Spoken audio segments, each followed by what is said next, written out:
nice. Are we ready? Ready? Yep. Welcome to the Apex Strengthcast with your hosts, Tyler Seabrook and Anthony Krasner. Today, we're joined by Karagiannis Grizzly. Yes. Kyrin, he's a member of our gym. He's studying his sports science degree. Exercise science. Oh, exercise science. Stuff. Sorry. That's all right. And he rocked up just before we started recording, so we roped him in. So if it's a little bit awkward, don't worry, he's always like that. I'll try my best. Today we're going to go over training and taking time off from training, right? We haven't actually figured out the title yet, but something along those lines. I just want to preface everything by saying I hope you enjoy the better video, and I hope it is better. I hope I haven't said that and it's like shit. Yeah. But we're working at, always bettering the podcast, always bettering the video, the audio, by forcing people not to talk 2 meters away from the mic. And now we have better video. Hopefully it flows a lot better. So let's start this by, let's recap the comp. But first, just introduce yourself a bit, Kyrin. All right. So my name is Kyrin Karagiannis. Like Anthony said, I'm a member at Apex Strength. I have been powerlifting for about 2 years now. I've competed in 2 meets in the 94 juniors. I'm coming up to a comp soon as well, and I study exercise science at La Trobe University. That was already mentioned, but I thought I'd go over that again. What do you want to get in your comp coming up? What are you looking for? So, in terms of numbers, Yeah. I'd be happy with anything above a 195 squat. I'm not a 300 squat, that's above 195, but maybe, so 200 is probably that'd make me happy. Yeah. But I'll take what I can get on the day. Training's been going well. So Your form's come a long way on squats as well. Yeah, it's a lot more consistent. I've been listening to stuff you guys have been telling me. Good feedback from you guys in this gym. Really good environment. Cheers, same man. with bench as well. 115, 117 should be good. I'm so used to saying 0.5, but I gotta remember to throw that in the bin because it's world powerlifting with this new age stuff. Yeah, we're out of the 0.5 jumps. I don't know if everyone knows that, but now World Powerlifting Australia, 1 kilo jumps across the board. So you could go 200 bench, 201, 202 if you wanted to. And arguably so much better because one, the small increments of jumps, but two, I just hate saying the 0.5 if someone asks me like what I've done. So it's like saying, what have you benched? Like 137.5. It's like, can't I just say the whole number? We're different because I call people out for not mentioning the 0.5. Yeah. They're like, you've benched, 212. I'm like, 212.5. Like half a kilo makes a difference. Yeah, that's everything.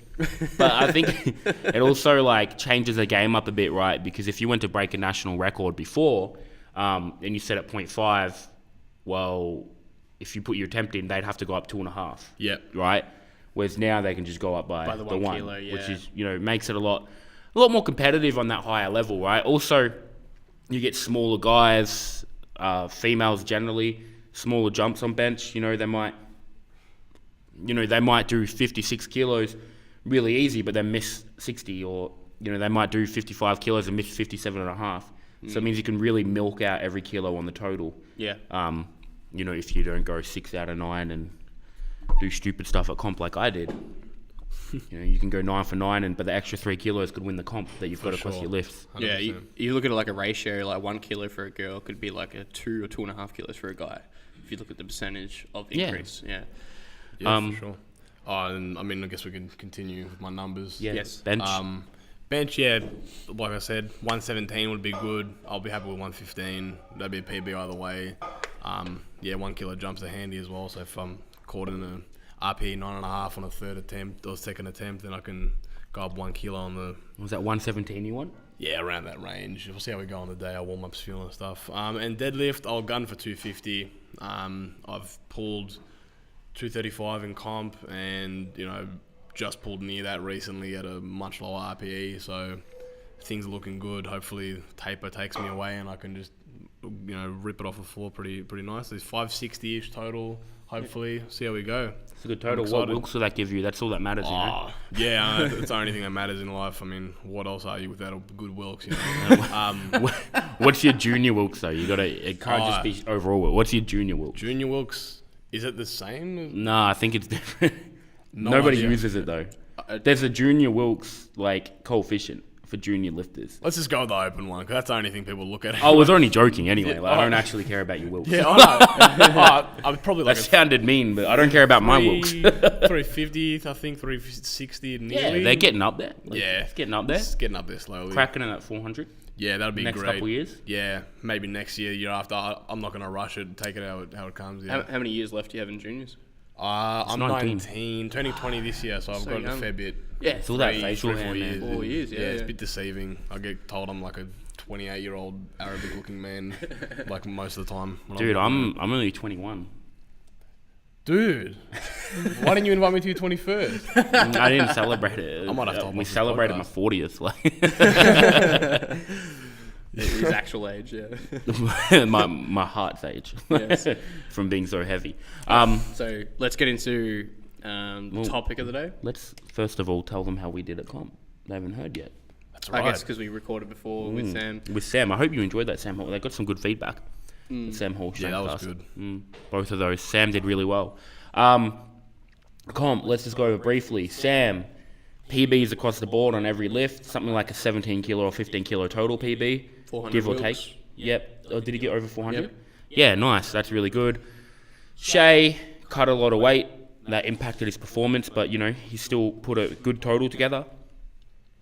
I went 6 out of 9. Just, you know, stupid mistakes. So squat was just too heavy. Wasn't there on the day. Just not, no, I say that, not there on the day. I just wasn't strong enough to squat it. 332, so I got 322. Bench, we had a bit of a faff on the second attempt with my heel. It looked like it was up because of the shoes I was wearing. So I missed that because I had 12 seconds to lift and rushed and put it too low on my chest. Then came back on the third and smoked it. That was 193. It was an easy third, yeah. It was very easy. Deadlift, 335. I went for 345. Near lockout. It slowed down. Like, it would have been a grind. But I, like, flexed my arm. And, like, it just felt like I was going to tear my bicep, which already happened on the second. Remember, I wasn't actually going to do my third, if you remember. Yeah, I do. Yeah. I came back, I was like, no third. And then I was like, actually, yeah, let's just YOLO it. I'll try to keep my arm straight. So that's something I need to work on heaps. Especially my new deadlift form, a bit narrower. I'm having a tendency to bend my arm for some reason. Yeah. Maybe I need to move my hands out a little bit or something. But that's okay. We can clean it up by nationals. We got, 14 weeks or whatever. So plenty of time to fix the form. Really, you didn't do it for that long, which is probably why you never found that issue with the bicep. Yeah, I didn't lift anything heavy with that weight. Yeah, with that form. with I think that I did form. 335, but And you nearly got a 10 kilo PB, so. yeah, pretty happy with that. How did you do, big man? Yeah, I mean, good. 210 squat, which is the best it's ever looked. And it's funny, actually, looking back at the videos of 210 like a year ago. Yeah, much cleaner. Yeah. So definitely more there for next 14 weeks. Bench 140. I've been tracing that for about a year and a half. Finally got it. Yeah. Of course, like anything, you get 140, you want 150. No, it was good though. It was a good bench. Yeah, there was more in it, but I screwed up the form on the third for the 143. And, you know, being a technical movement, like, there was no chance of getting it. And 217 dead, which is definitely the best it's ever looked as well. And it's just about the form, because the first time I did sumo, like, just haven't got the form down pat. Yeah, Kicked it yeah. out I mean, you in still front did a of PB. 270 is on a PB, but I thought you went did for 220. I went for 227, Ah. which should have moved comfortably, but just form. Yeah, well, 217 was a sumo PB. I remember you missed that. Oh not yeah, long yeah, ago. that was a sumo PB. Yeah, Yeah. yeah, all time. It would not all time, but yeah, by sumo. 3 kilos. Yeah. Yeah, by 3 so kilos, not and by it a looked lot a either. lot better. Yeah. like, It was a good comp, good crowd. Strength Fortress always put on a really good comp. yeah, they do. Yeah. So Yes. today's topic. Today's topic. So we're going into the importance of taking time off, whether it's after a competition or whether you've got something that's going to become I don't know, more of an injury than what it already currently is. Like, for most people who get injured, usually there's signs of it coming, but they ignore them, and then, you know, they keep training and it gets sorer and sorer, and then eventually something goes. Like, you know, someone that used to train somewhere else had pec pain for like a month, 6 weeks, and then this is before they trained here, and then they tore their pec. And they're like, oh, I had pec pain for like 6 weeks beforehand. You're like, well, you should have taken some time off, actually seen a physio or an osteo or a specialist, Yeah. and got it fixed there. So, yeah, it's a good topic. It's something that gets overlooked a lot, especially, and I always find myself coming back to this. I always say, especially newer lifters, right? But the reason is because you haven't learned yet, you haven't experienced it yet, and you always think, oh, that won't happen to me. You know, it's a lot of the time, like I did until I tore my quad. Oh, I'll never get injured. Like, even though people are like, oh, you got to be careful, you get injured. Well, no, it won't happen to me. There's no science, right? And then, you know, you do that, and then you get injured. You know, hopefully you never get injured, knock on wood, but most of us will. Then you get injured, then you turn into one of those people that go, hey man, like take my advice, pull back a little bit, and the next person will be like, no, that'll never happen to me, and the cycle continues, right? But so learn from us now. Exactly. If we can convince one person not to get injured, then that's a good job. We're winning. Yes. So where do you want to start with this? All right. So a good one is especially post-competition. So you're putting a lot of stress on your body during competition, and if it's a good day, you know, you don't grind too much, you actually will probably feel pretty good the next day or that following week. But what you probably don't realize is that if you start training, like especially heavy weights straight away, there can be micro tears in the muscles that aren't so much sore, but could lead to an injury if you just start training heavy on it, not letting it heal for example, for the first month after competition, because most people don't jump. Most people don't jump back into. People do it all the time. Yeah. Someone just scraped their bumper on the out front on the footpath. The pavement, Bad. So, like in the way that we program, usually speaking, is that we won't get people to jump into heavy weights after a competition. You know, like especially when people go into off season, the importance of off season is getting into those lighter weights, so it's not as hard on the body. Higher rep ranges. It's more hypertrophy, builds some muscle, fix some weaknesses. Low impact on the body, and then. Well, I mean, it still fatigues you and everything. Yeah, of course. It's not the same as squatting 80%. You still want a good training response. Yeah. There should be goals from every cycle of training. Yeah, it's just not, you know, it taxes you in a different way than saying, you know, a heavy peak cycle. Yeah, right. Sure. Very different ways. Yeah. But yeah, no, definitely. It's time off after the week of competition. I take off till like the Wednesday. I come in and do some light squats, some bench, some light back. Just because if I take a full week off, you know, then my motor patterns go to shit. I'm one of those people, I need to train consistently, otherwise I lose it, my form and everything. Yeah. And we realized this comp, I detrained from squat so quick. Yeah. So I squatted once the week of comp, and my squat form went whack right on the day. Yeah. But it's super individual. But the week after comp, you shouldn't be pushing anything heavy. It's not the time to go into the gym and try a max that you missed in comp or anything, right? And it's something you see a lot on Instagram. And a lot of it comes down to like social media, right? Everyone wants to look tough. Everyone wants to look hardcore. So you see people go in the day after competition and like, yeah, back on the grind, hashtag no days off. And you're like, well, you need the days off. Like, you know, because in like a few months, you do this again and again and again. You're going to be like, hashtag like 2 years off, hashtag comeback, hashtag no boundaries, you know. So you're going to be hashtagging comeback real quick when you do stuff like that. Now, some people can get away with it. A good example is Liz Craven. She gets back in the training a couple of days after comp a lot of the time. But Liz Craven's also a freak, and she's also 53 kilos. Yeah, you got to look into the body size. Right. Yeah. Individual recovery. There is no harm. And it's what people don't realize. You're not going to lose your strength. You're not going to lose anything you've worked hard for in a few days, in a week, in 2 weeks, in 3 weeks. Tony Reinmuth takes like a month and a half off after every big competition. He takes like 6 weeks off, 5 weeks off. Doesn't train at all. He just eats and sleeps. Come back and PBs. And any PBs, exactly. Yeah. People don't, especially when you're not taking drugs. You know, once you work hard for it, it stays for a long time. That's what people don't realize, though. Is that, you know, you don't need to go in the training the next day. That actually has no benefits for you. Once you reach a certain level of fitness, if you were to take time off, it's not going to take you just as long to reach that level of fitness again that you developed over the past 6 years. If you take a bit of time off and for life reasons, because sometimes life gets in the way, you can't train, go away and work for holidays, whatever it is, it's not going to take as much work to get back to that same level of fitness. Yeah. No, 100%. Yeah, it may take like a month, and then you back up to where you were, which that's completely reasonable. And you know what? Like, you take 1 week off, and there's little to no effect on your strength. You take no weeks off, and then you could get injured and be out for 6 months. That's the thing. And that's what I always tell people. And this comes down to like trying to train through injuries as well. You take a week or two off, or you take 4 to 6 months off. The decision is on you. You tell me which one you'd prefer. Take a week or two off. Go see a physio. Go see an osteo. Get it sorted, find out how to work around it.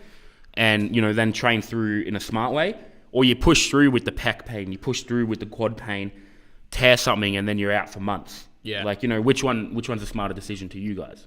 For sure, taking that little short-term break and understanding what's going on with yourself physically. Maybe there could be something structurally wrong, but pain is like a warning. So maybe your load management, fatigue management wasn't optimal for a certain individual during a peak. After the meet, you got a good bit of time there to work and figure out, okay, let's adjust this next time.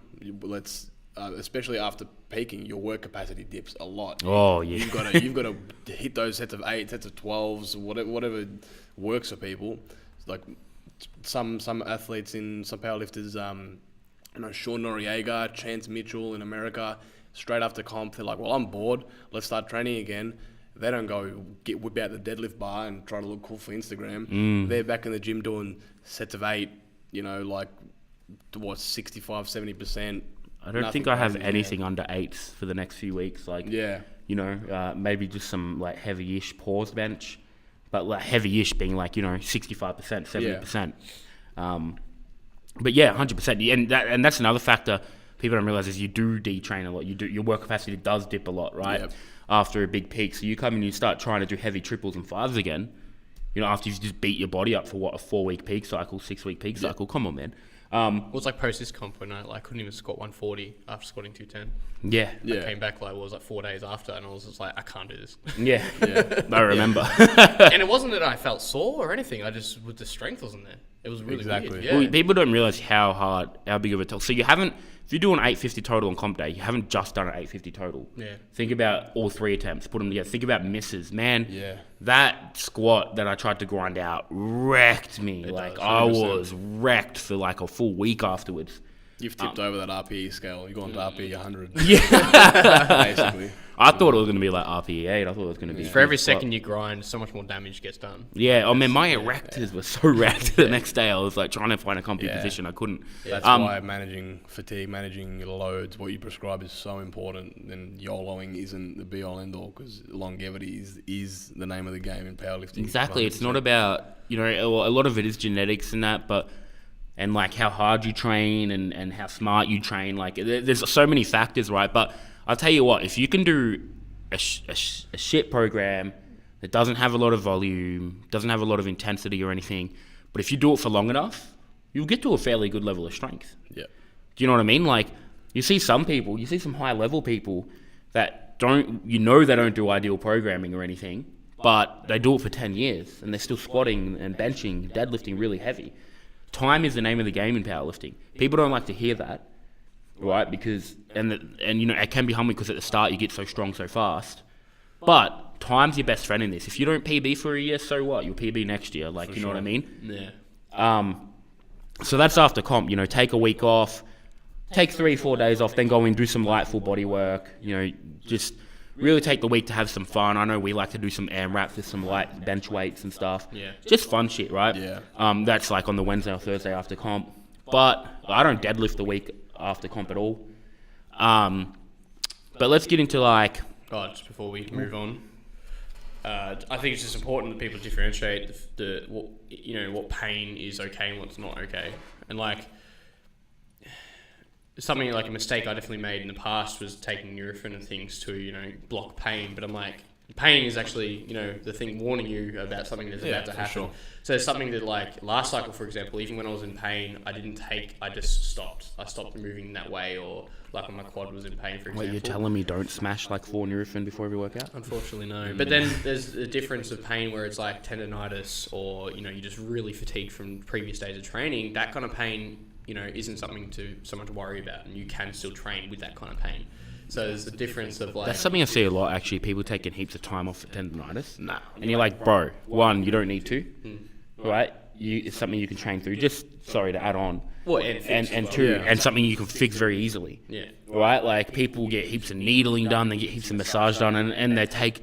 I know people that are taking 2-3 months off benching because of elbow tendonitis. I'm like, dude, just come in. We'll floss you a couple times. Yeah. Use a little bit of compression, and it'll go away. And it's also not gonna snap your shit up. As long as that's what it is. I know you have some things with tendonitis.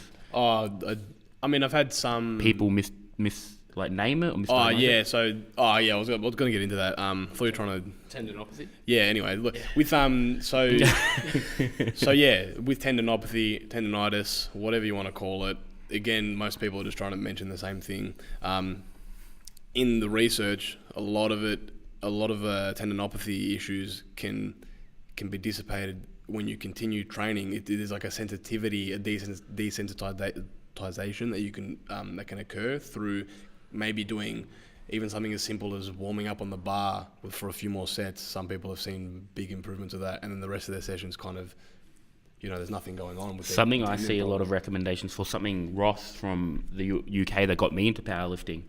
He's a big bencher, he's a big dude, real strong guy, and he just does heaps of bicep curls with the bar and like really light band push downs to get rid of his tendinitis, and that works for him. Yeah, some people just need a bit more of a warm up, and it doesn't matter whether it's whatever works in the end. Like, no matter whether it's foam rolling, using the bar, doing bicep curls for your elbows or whatnot. Just sometimes you just need a little more, maybe 5 minutes more in your warm up, instead of taking a month off, getting massages, taking a bunch of NSAIDs and pushing through training. Like NSAIDs, non-steroidal anti-inflammatory drugs, so Nurofen, Panadol, whatever it is, whatever your preference. I mean, the smarter thing, it's probably the reason why you got that kind of pain is probably a load management issue. Probably something you got to talk with your coach about, and it's a long-term thing because it'll be there. Well, there's no quick fix. It'll come back, but maybe warming up a bit better is a good suggestion. But it's not something you need to take long periods of time off. Yeah. Even if 100%. you have severe tendinopathy, something that Stan Efferding recommended was training with bands. Apparently that takes the load off in a way where you can train with tendinitis or tendinopathy and still get your work done. Yeah, I think a lot of people have seen success with that. 100%, with recovery, so you get recovery in terms of your joints and you keep training. You're not missing. I just like to pretend it's not there. So he takes Nurofen. I actually don't take painkillers very often at all. You used to do that, as I've done it in the past. Man, when I lived in the UK, when I moved to the UK, do you remember this? Oh no, yeah. I was on Chico, but I was on the Chico Advanced 4-day. I jumped straight from the cube to that, and then I added in an extra session a week, right, with more pressing, more shoulders, needed it. a bucket load of tries and arms and just stupid sessions. I do like 10 minutes straight of military press. How did you respond to all that? Man, I blew up. Yeah. Like, I came back and these guys put are like... a lot of size on. For sure. But I also wrecked myself. Yeah. So I remember my knees, it wasn't even my elbows, my knees were so bad and my squat form wasn't ideal. So I'm doing Chico Advanced loads, just ingraining bad motor patterns and everything, right? So I'd take 6 Nurofen before workouts and then I'd get through it. And, and then the next day I'd take 6 Nurofen, get through my work because I couldn't walk properly. It was so bad. And then, we started flossing and it actually went away and fixed my form a bit. But don't do that. and you're definitely smarter with your training now. So you're not putting probably the load you were. When's the last time I've had tendinitis? Bad like that. Yeah, and I haven't had it in my knees for years. Yeah, it's true. A lot of that I think comes down to form and everything, right? But definitely don't just put a band-aid on it. But it's not as big of an issue as people seem to think. For sure. Yeah. It's not like a major injury. Like, you're not injured if you've got tendinitis, tendinopathy. Yeah. And again, it's on a spectrum. You can use NSAIDs as a valuable tool if you're a very competitive powerlifter. Obviously, not all the time. The weightlifter, powerlifter, whatever strength sport it is, even if you're the NBA basketballer, you can use them as a tool. If you use them in the right way, like anything, everything in moderation. You don't want to. You drink too much water, you can get hydrocephalus and blow your head up. If you use it right, you can push through training, get a better level of fitness, and then if you time it right, you can get to you'll be able to compete a bit better, whatnot, perform a bit better on the day. But then obviously you can't continue doing that. After. Yeah, look, they're not good for you. Yeah. Right? They're not good for you. Especially, short term, as long as you take the recommended amount, you're not going to have any issues. Long term, you probably will. Yeah. Right. It's recommended. It's not take that amount, don't take more. Yeah. Simple as that, you know. Yeah. For the listeners, do you actually have a better understanding of what's going on with tendinopathy and why it is caused? And do you have That's a good question. I'm not sure if you do or not. I'm just Tendinopathy. I just know that they're throwing out tendinitis. Like, I've still got to do more research on it myself, but I know they're throwing out the term tendinitis just because they found it's not an actual inflammation of the tendon. Because tendinitis means, in its origin, means tendon inflammation. Okay. They figured it's not. They figured it's more it can be a pain response just from too much load on a certain tendon. Overuse. There can be there's also some structural damage that can occur, like kind of little donut holes in tendons, but not that big of an issue. And then it's like structural damage, but then there's also like a pain warning response you get like from your body to, don't do as much of this, please, like back off, you're hurting me. Like more bench. Yeah, exactly. And then, they found that with tendinopathy, good ways to rehab it are combinations of isometric and eccentric training for the certain tendon that's been affected. Yep.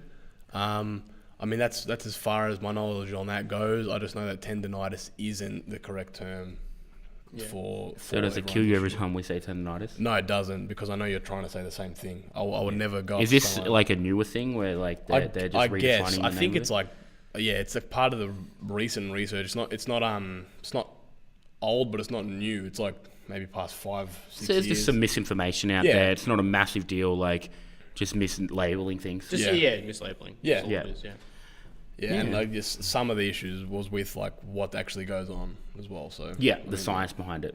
Yeah. That makes sense. That's good to know, though. Yeah. The other thing is, though, if you're a coach or you are a client of a coach, unless your coach is a sports physio or something, it's not on them to diagnose you. 100%. And it's not on you to diagnose your lifters. So that's something we're really big on. Like I had a lifter recently telling me about their wrist, and they showed me a video of what they could do. I'm like, look, man, I can't diagnose you. Like, go see a specialist. Yep. As a lifter, if you're worried about something, you think you might have an injury, this whole thing, as much as we say, take time off and everything, it's not as simple as just taking a week or two off. That week or two, you should be seeing a specialist, getting some movements that are going to help you, getting some exercise that are going to help you, getting a proper diagnosis. Yeah. Right? If you feel like you're going to have an injury, don't just take the week off and do nothing. Be proactive with it, right? Luke Smith said it best, if your solution is inactivity, then you don't have a solution at all. Yes. So if you go to take the week off, during that week, go see a physio, go see a specialist, go see an osteo, work at getting a diagnosis, work at working through the lift, right? So what we do is we get the physios to send us an email or write a letter for the lifter saying what they can and can't do and what their recommendations are, and we happily implement them to the program and work around that. Yeah. As we might see the same little injury, same tweaks 50 times, but we won't tell them. We'll be like, no, go see them. Like it could be this, but that's not on us to say. Like, legitimately go see a specialist. Scope of practice issue. Like, don't dump it on your coach, please. Like, and as a coach, don't try to like, look, you may have seen, it might be the same thing that the last person has, and it might be a simple fix, but for that off chance that it's not, and then you've tried to diagnose, you've gone, hey, we're going to work around it through this, and they hurt themselves more. Well, then what's that? That's poor duty of care, right? Yeah. And it can really mess you up as a coach. Also, you don't want to mess people up. You don't want to injure people. That doesn't feel good. It's important because everyone responds differently to pain. Like, a lot of older, I think it's like 65% or something of older adults over older adults is anyone above 65 according to Australian research. Most of them have osteoporosis, don't know about it, but the ones that do know about it, they've got heaps of pain. The ones that don't know about it, they have no pain at all. So, depends what you've been told. It's a big, you get into pain, it's like, the old definition is like, there's something structurally wrong with you. That's why you got pain, when really it's a whole complicated biopsychosocial thing that goes on, and it's important to make sure you don't, diagnose your athletes, because it's individual. It's very complicated. The specialists around are hopefully looking at the latest research. They probably have the best idea. Your coach might have a good sample over time, 50 people that have a similar thing, but maybe a good portion of them, 25% of them, could be responding one way to the same pain, the other 25% another way onwards and onwards. Well, there's like deferred pain, so it means you'd be trying to fix where the pain is, where the problem is coming from somewhere else, which you wouldn't know.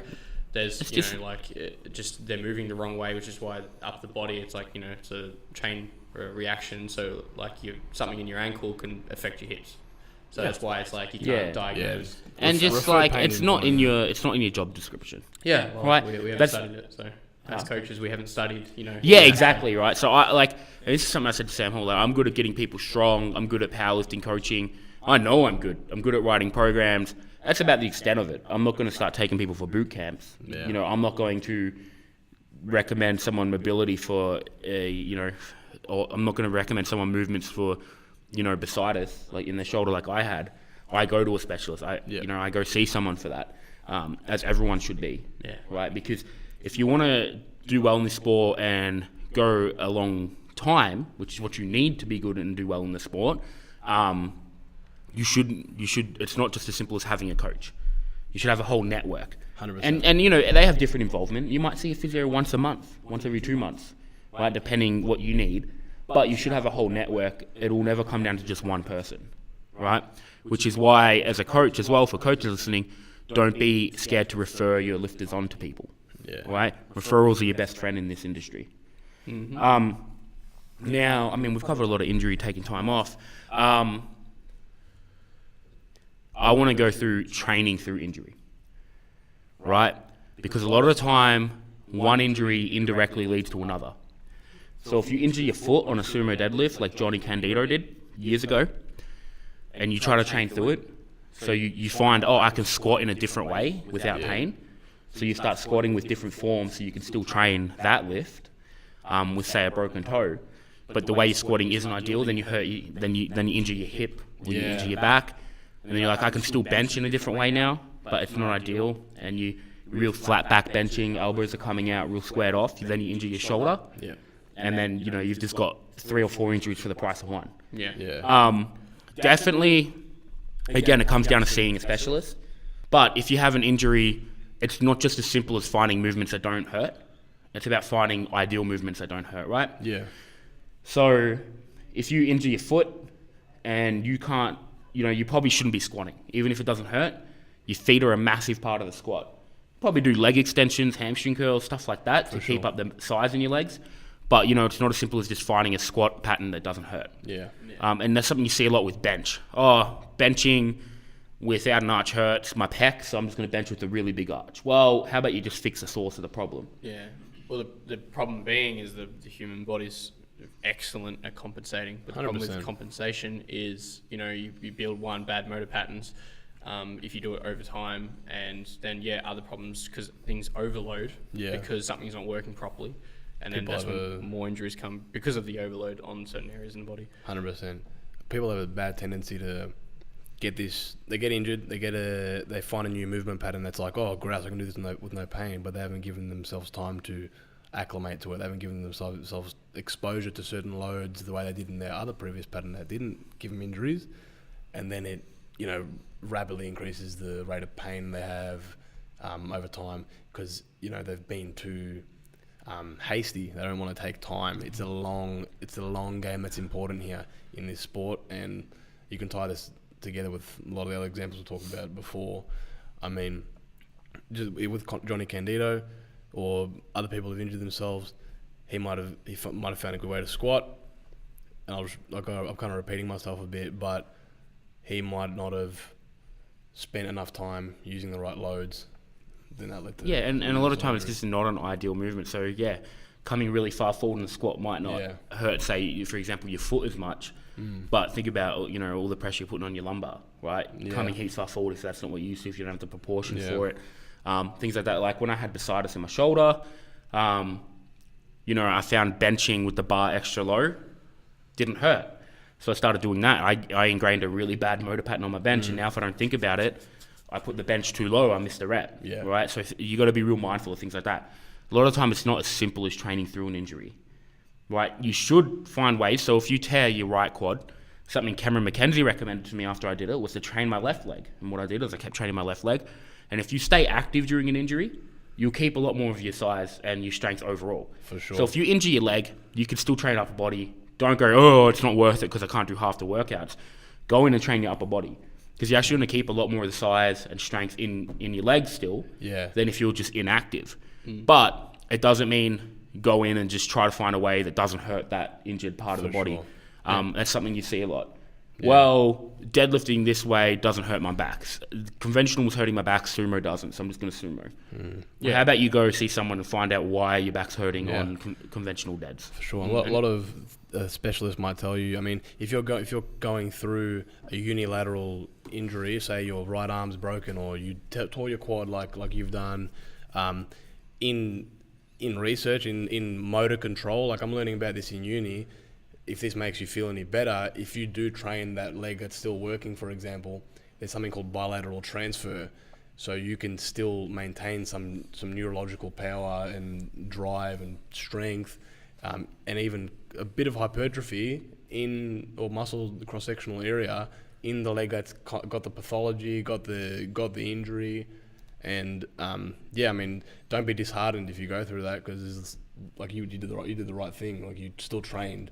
You definitely still want to be in this environment as well. I put 30 kilos on my bench. Yeah, exactly. When I tore my quad. There's always things you can do. There's always other things you can do.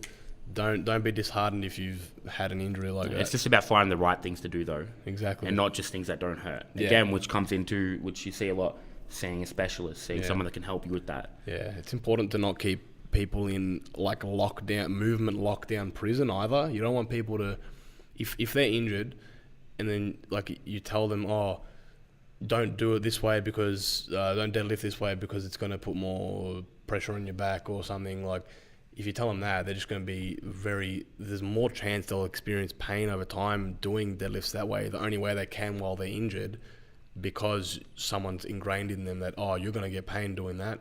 The body is very, very weird, and the brain's going to play a trick on you. Be like, okay, I'm just going to send some pain signals there. You're gonna experience something, a little bit of a warning there. It can happen like that. That's why psychologically, a good example is I don't know if any of you've been through this. Like my mum has gone through injuries, like in her ankles and stuff, and then like after she was lifting weights for a bit, and then the doctor's like, don't lift weights anymore, it's bad for you.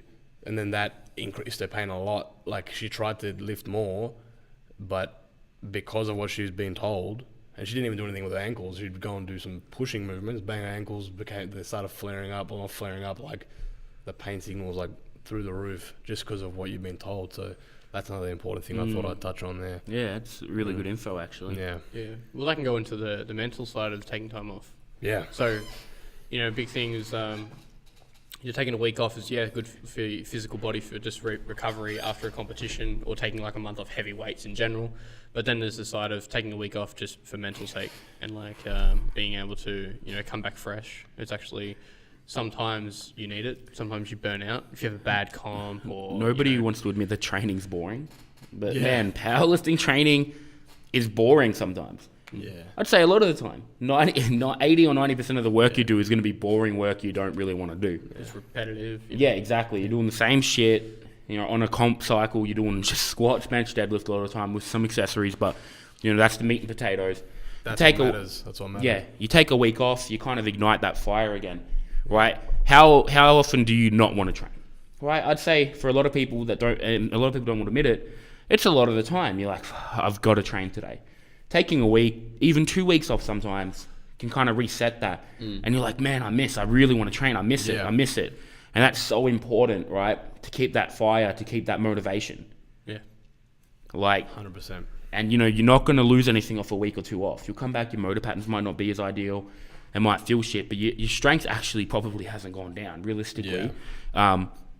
So definitely for the motivation aspect, for the wanting to train. Now, that said, you're not always going to want to train. You need to train though.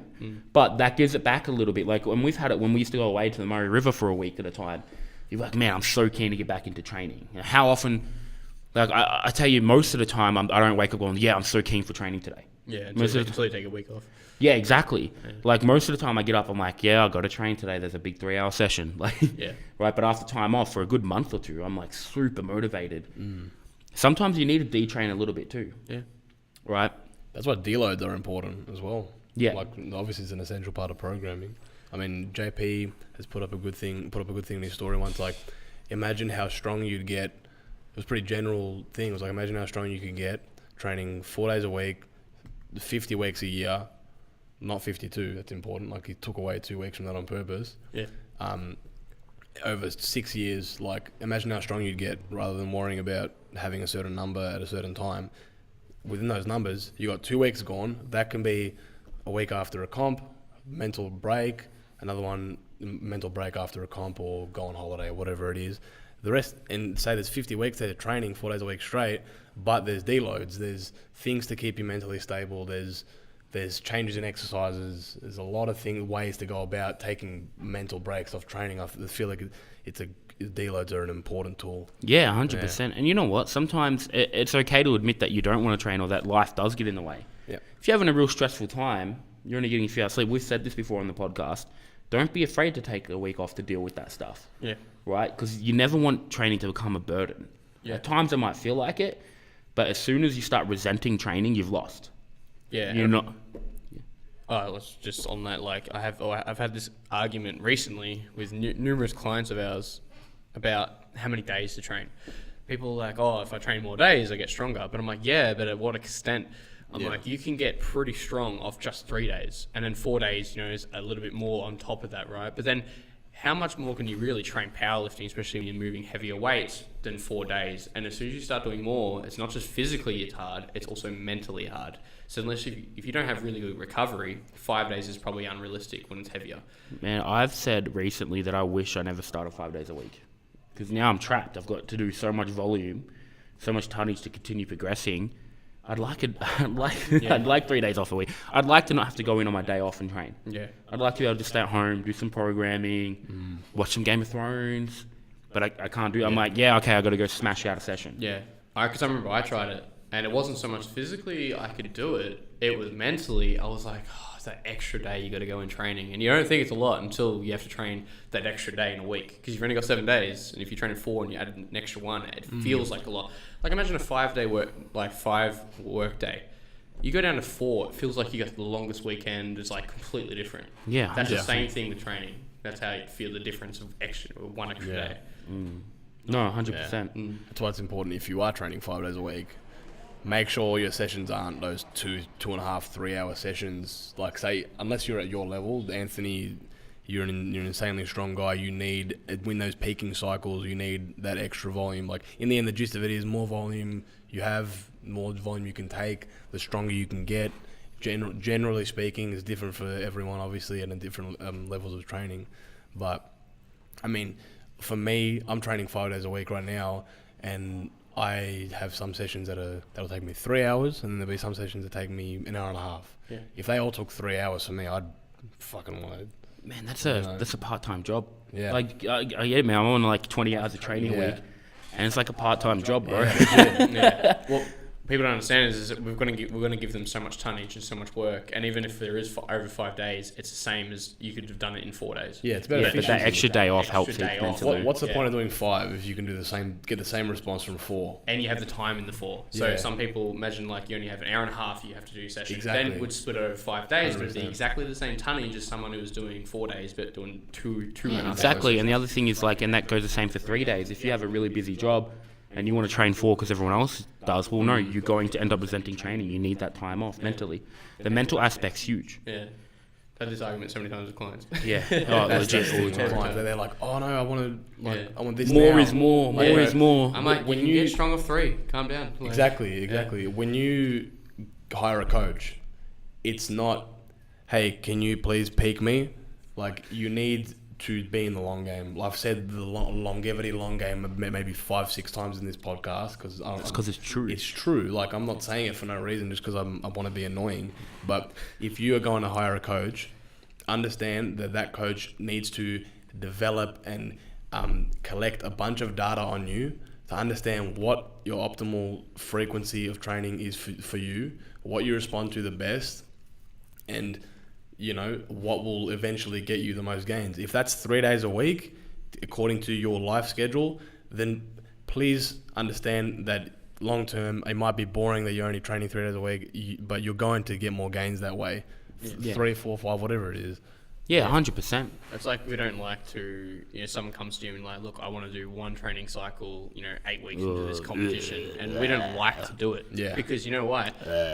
They expect you to get them strong in 8 weeks, which is pretty much impossible. You can't fix anything in 8 weeks. You can't fix exactly. anything. And then Exactly. 2, they blame you for everything at the competition. So Is it's it like Matthew McKay said it best? If you want to get strong in 8 weeks, I'll just double your volume and taper you hard. Yeah. If you actually want to get fixed, let's play the long game. Yeah. Like, I've started turning people away. I turn people away that want those 8-10 week cycles. I'm like, no, man, like, go somewhere else. Like, not that I couldn't use the money or anything, but I'm in it for the long haul. I want to make people better lifters. I just don't want to make it stronger. They are two More different valuable things. in the end. They You are- probably end up getting more money from that anyway, because Yeah. it's long term rather than having, here you go. Yeah, but it's not even the money Yeah, side, man. It's 100%. just that I'm interested in making better lifters. I'm not interested in just making people stronger. They are two very different things. Yeah.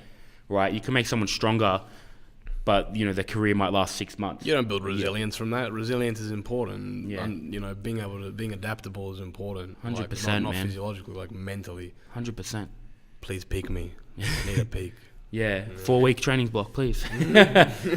I'm happy to leave it there, boys. Yeah. If you Yeah, are, it is good. Kieran, That thanks was for great. jumping in like so randomly. Like you Yeah, came in and we're just my like, hey pleasure. man, jump on the podcast. My so pleasure. you did really well, actually. Thank you, man. Hopefully what I said didn't, make any, it wasn't rambling and you No. understood it. Yeah, hopefully people, You did well. yeah, feel free to DM me as well. I'm just going to shout myself out. Do I have permission? Yeah, of Yeah. course. Sweet. What are you looking for? No, just if you listen to this and you're confused as to what I've said, just DM me on Instagram, or my name on Instagram is KYZKAZ, KizKaz. I've got glasses in my DM. I don't know how many other people have KizKaz as their Instagram. We'll name. tag you in the But Instagram post. Yeah, too. exactly. I always sure. struggle to fucking find you. Yeah. Yeah. Because I'll change my name. It'll be like Kyrin Karagiannis in my thing one. Then it'll be KizKaz. Then it'll be Kyrin. But definitely, yeah, DM me, ask him. He's got a wealth of information. He's 19, but he's super switched on. He's a powerlifter. He's studying, but the thing is, he's not just going into uni and listening to what they say. He's going into uni and like, how can I apply this to powerlifting? Yeah. He's reading up in his own time. He's very involved in the sport, very interested in the sport. Really smart guy and really kind, right? And he's always happy to help out, always happy to help people. So definitely DM him if you want some clarification on these things. Yes, and Yeah. just to even more props to you for being so mature and smart about your training at such Yeah. a young age. Thank So You do not have the junior mentality. seriously, appreciate like that.